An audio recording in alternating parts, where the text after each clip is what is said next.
Welcome to our channel Multi-Entertainment. We bring daily new video and new stories of love and romance. If you are new to my channel, then please must subscribe to our channel for more love stories. Thank you. It was one of those quiet evenings where the world outside my window seemed frozen in time. The dim glow of my desk lamp cast long shadows across the room as I worked on my laptop, the soft hum of its fan the only sound breaking the silence.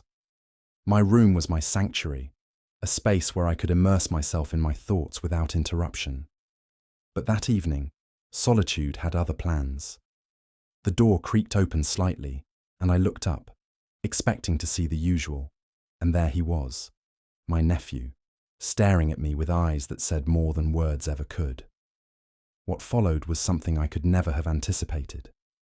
I wasn't his uncle by blood, just a close family friend. Despite that, there had always been a connection. I had a quiet charisma that seemed to draw people in, making me appear larger than life.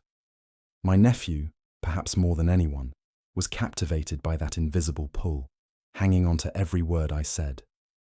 It was one of those lazy summer nights that everything changed. My nephew caught me off guard, seeing something he wasn't meant to see. What happened next left us both reeling, unsure of what to say or do. One evening, as I lounged on the back porch, passing the time with a small object in my hands, he joined me. He sat close, watching me thoughtfully. When he noticed me hiding the object, he smiled and asked, "Are you hiding something?" I shrugged, trying to play it cool. "No, there's just not much to do around here," I replied. He chuckled warmly, leaning closer. His voice dropped as he said, "Maybe you're just looking in the wrong places." The shift in his tone caught me off guard. "I've got something in mind," he continued. "Something that'll shake things up, but it's not for everyone.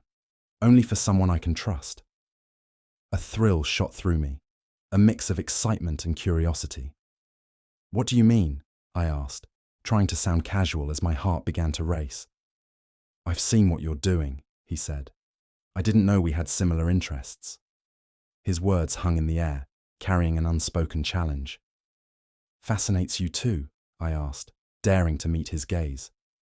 And in that moment, everything shifted. He looked down, breaking the intensity, and ran a hand through his hair. "It's weird, right? Talking to you like this." His vulnerability softened the tension, grounding us in reality.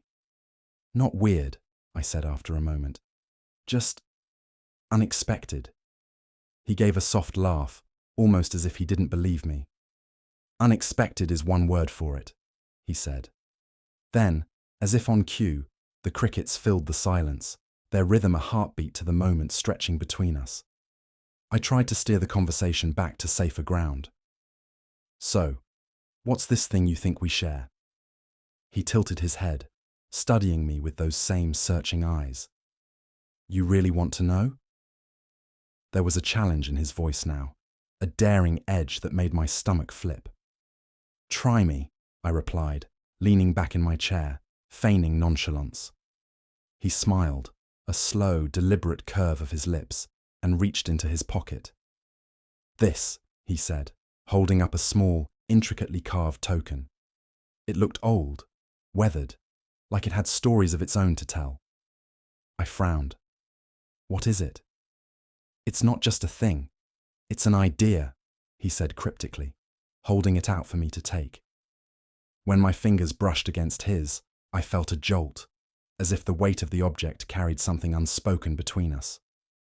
"Go on," I urged, eager to hear the rest. "This," he began, "is what you make of it. Some people see it as a key, others as a puzzle. But to me, it's a doorway, a chance to see things differently."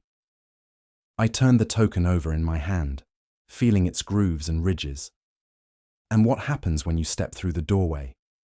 He shrugged, a mischievous glint in his eye. "That's the fun part. You don't know until you try." Something about the way he said it, soft, daring, and full of promise, made my chest tighten. It wasn't just about the token or its meaning. It was about him, the way he was looking at me, inviting me into his world. The next day, I found myself thinking about that token, about what it meant to him, and why he had shared it with me. There was something magnetic about his presence, something I couldn't quite put into words. He had a way of making even the most ordinary moments feel charged with possibility. As the days turned into weeks, we fell into a rhythm. Late-night conversations on the porch turned into secretive glances over dinner, shared smiles that lingered longer than they should have. It was like we were orbiting around each other, drawn together by some invisible force. But with that closeness came an undercurrent of tension, a question neither of us dared to ask. What were we doing? Where was this leading? And why couldn't I stop thinking about him? Welcome to our channel Multi-Entertainment. We bring daily new video and new stories of love and romance. If you are new to my channel, then please must subscribe to our channel for more love stories. Thank you. One night, as the summer heat wrapped around us like a blanket, he asked, "Do you ever feel like you're living someone else's life?" I paused, caught off guard by the vulnerability in his voice. "What do you mean?" He hesitated, as if searching for the right words.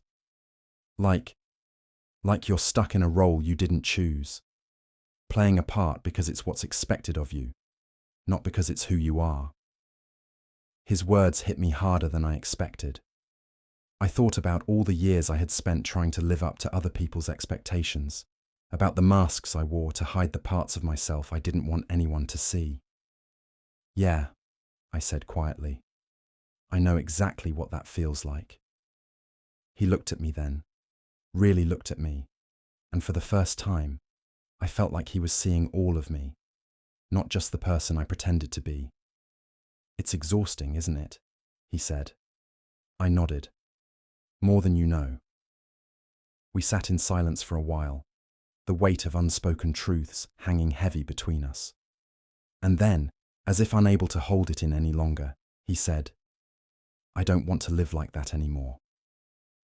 His words were a revelation, a spark that ignited something deep inside me. For so long, I had been content to stay in my safe little bubble, to keep my walls up and my heart guarded.